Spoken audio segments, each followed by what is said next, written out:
The biggest contradiction in our culture today is calling medicine healthcare. We spend $2.7 trillion per year, and we're incredibly sick as a culture. I don't think any of us would have a problem spending that much money if we got results, but we're not getting the results for that investment. I feel worse now than I did 2.5 years ago when I started seeing, I'm told, some of the best people in the business. Nobody has had the good sense to say, Mr. Morris, we don't know what's wrong with you.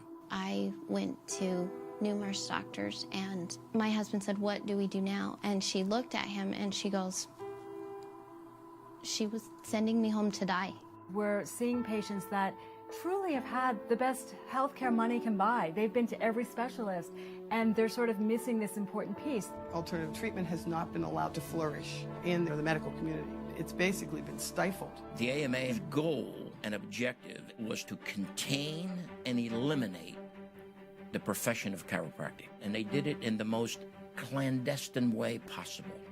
Put in drug administration, they were trying to put me out of circulation, put me to prison for life. Whenever you have the best results, then we are most viciously attacked by our peers. I have a report from my family physician which tells how well I am doing. My tumors are leaving my body. Now the FDA is saying to me, no, your doctor is a criminal, he should be put in jail, and he needs to be shut down. This is criminal. All these things interact and have impact on individual people's lives. He sat us down and he says, your son has cancer. They did all these things to try to find some cancer, and every one of those tests came out negative. Yet the doctor still kept saying, well, we still expect you to come, Thursday morning to start chemotherapy. We have patients that have absolutely no benefit from the surgery we provide. I had a man come into my office the other day who had 8 back surgeries. He didn't need one of them.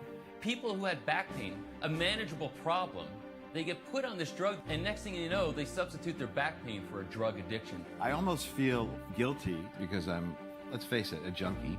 The pharmaceutical industry doesn't have any respect for you. They're talking about which drug whore to get to promote their products. They have no respect for their whores. GSK sales force bribed physicians to prescribe GSK products. Every year, 125,000 people die from properly prescribed prescription drugs. It's a cost of doing business, but lives are lost.